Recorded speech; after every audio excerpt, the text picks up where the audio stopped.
সালটা ২০২০ নভেম্বর মাস, ময়মনসিংহ। ছমছমে একটি তিনতলা বাড়ির দরজা ভেঙে পুলিশ যখন ভেতরে ঢুকলো, খোদ পুলিশ অফিসারদেরও পায়ের তলার মাটি সরে গিয়েছিল। তারা দেখলো মেঝেতে ছড়িয়ে ছিটিয়ে থাকা বস্তা বস্তা মানুষের কঙ্কাল আর ড্রাম ভর্তি মৃত মানুষের মাংস গলানোর এসিড। ঘরের ভেতরে চলছে মানুষের মরদেহকে কঙ্কালে রূপান্তর করার এক পৈশাচিক কারখানা। এখন প্রশ্ন হলো, কি উদ্দেশ্যে তারা এখানে এই পৈশাচিক কর্মকাণ্ড করছে, আর এত মৃতদেহই বা তারা কোথা থেকে পেল? বেশ কিছুদিন যাব এখান থেকে লাশ দাফন করার পরে ৫-৭ দিনের ভিতরেই লাশটা চুরি করে নিয়ে যাওয়া হয়। শুধু এটা আগে একজন ছিল, একজনের মাথা থেকে এখন একাধিক শাখা হয়েছে। একাধিক শাখার কারণে দেখা যাচ্ছে এখানে না, শুধু আশেপাশে যে সমস্ত মানুষদেরকে দাফন করা হয়, সমস্ত মানুষদের লাশগুলো তারা চুরি করে নিয়ে তারা কঙ্কালগুলো বিক্রি করে। দাফন করার পরে আমার মায়ের লাশটাও চুরি করে নিয়ে গেছে। কিছুদিন আগে মিজান চোরা আমাদের গুরুস্থান থেকে 3টা লাশ উত্তোলন করে নিয়ে গেছে। একজন চেয়ারম্যান হিসাবে আমি প্রশাসনকে বিশেষভাবে অনুরোধ করছি, আপাতত এই লাশগুলো যেন চুরি না হয়। আসসালামু আলাইকুম প্রিয় দর্শক, আমি আসাদুজ্জামান। আমি বিভিন্ন সময় আমার ভিডিওতে ট্রু ক্রাইম এবং মার্ডার মিস্ট্রি নিয়ে আপনাদের সাথে আলোচনা করি। তবে আজকের এই ভিডিওটি সম্পূর্ণ আলাদা হতে যাচ্ছে, যা মেডিকেল কলেজের আড়ালে চলা বাংলাদেশের ইতিহাসে সবচেয়ে ডার্ক এবং গা শিউরে ওঠা মৃত মানুষের লাশ চুরির কাহিনী নিয়ে। একবার ভাবুন তো, যে প্রিয়জনকে মারা যাওয়ার পর চোখের জলে কবরস্থানে দাফন করে এসেছেন, হঠাৎই দেখলেন একদিন তার কবরটি ভাঙা, সেখানে কোনো লাশ নেই, চুরি হয়ে গেছে তার লাশ, হয়তোবা বিক্রি হচ্ছে কোনো না কোনো বাজারে। তাহলে বলেন আপনার কেমন লাগবে?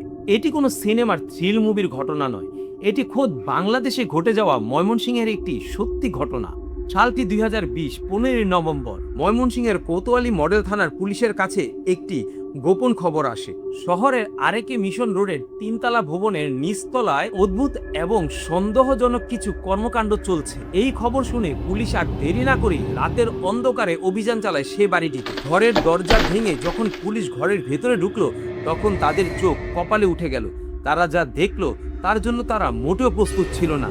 ড্রাম ভর্তি কেমিক্যাল আর মেঝেতে স্তূপ করে রাখা মানুষের মাথার খুলি, পায়ের হাড়, হাতের হাড়, আস্ত কঙ্কাল এখানে সেখানে ছড়িয়ে ছিটিয়ে আছে। এই যেন দেখতে একরকম জীবন্ত ডার্ক ওয়েবের মতো। সেখান থেকে পুলিশ প্রায় 12টি মাথার খুলি, কিছু কঙ্কাল এবং 2 বস্তা মানুষের হাড়গোড় উদ্ধার করে এবং সেখান থেকে গ্রেপ্তার করা হয় বাপ্পি নামের এক অজ্ঞাত যুবককে। পুলিশের প্রাথমিক জিজ্ঞাসাবাদে বাপ্পি যে স্বীকারোক্তি দিল, তা ছিল পুরো দেশের জন্য একটি ধাক্কা। এটি কোনো একক অপরাধ ছিল না, বরং এর পিছনে কাজ করছিল একটি সুসংগঠিত আন্তর্জাতিক চোরাচালান চক্র।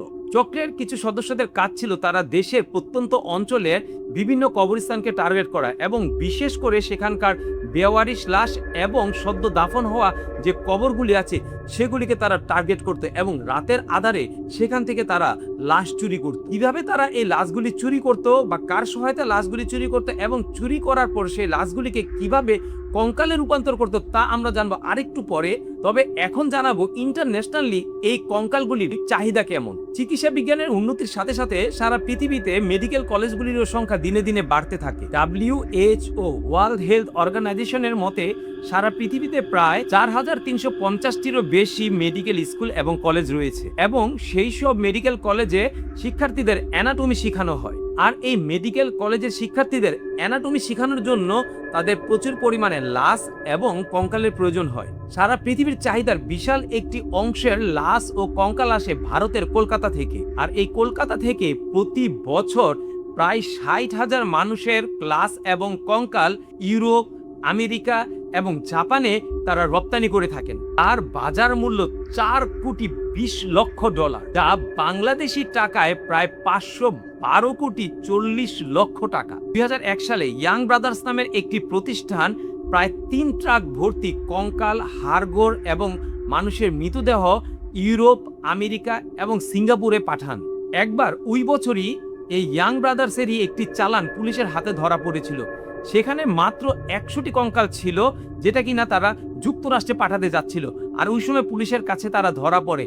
আর এই 100টি কঙ্কালের তখন বাজার মূল্য ছিল প্রায় $70,000, যার বাংলাদেশি কারেন্সিতে দাঁড়ায় 85,86,686 টাকার মতো। এবার বুঝেন 3 ট্রাক কঙ্কালের দাম কত হতে পারে। যদিও একসময় এই কঙ্কাল রপ্তানি করা বৈধ ছিল, তবে পরবর্তী সময় এগুলিকে নিষিদ্ধ ঘোষণা করা হয় বিভিন্ন দেশে। এবার জানবো বাংলাদেশে এই কঙ্কালের চাহিদা কবে থেকে শুরু হয় এবং এই সব কঙ্কাল বা লাশ তারা কোথা থেকে সংগ্রহ করে।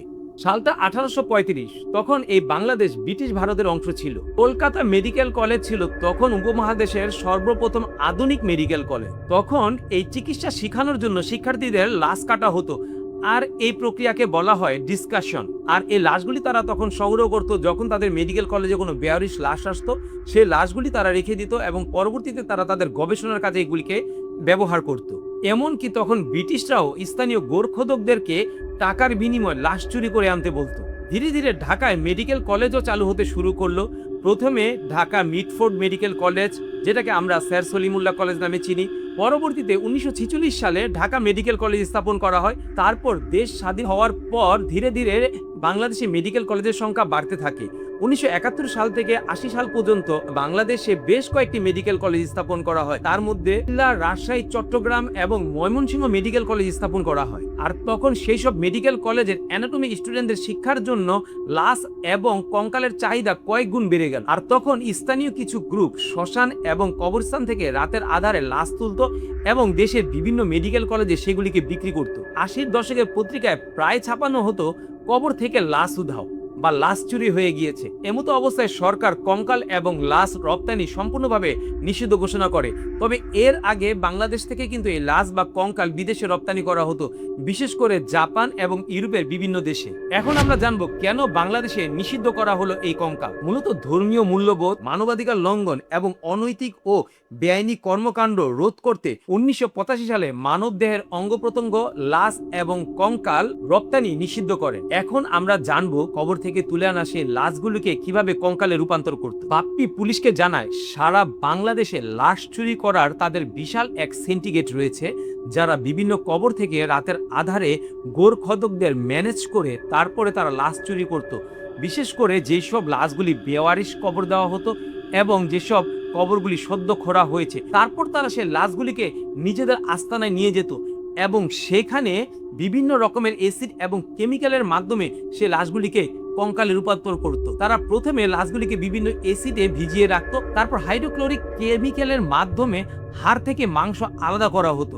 তারপর সেই হাড়গুলিকে ব্লিচিং পাউডার এবং বিভিন্ন কেমিক্যাল দিয়ে সিদ্ধ করা হতো। সিদ্ধ করার পরে সেগুলিকে ভালো করে ধুয়ে এরপর রোদে শুকানো হতো। এরপর সে হাড়গুলিকে একে একে জোড়া দিয়ে আস্ত একটি কঙ্কালে রূপান্তর করা হতো। আমরা জানি প্রত্যেকটা মানুষকে একদিন মারা যেতে হবে এবং আমাদের শেষ ঠিকানা হবে এই কবরে। অথচ এই কবরের মধ্যেও হানা দেয় নরপশু নামে এক পদের পিচাস, যারা কিনা সেখান থেকেও লাশ চুরি করে।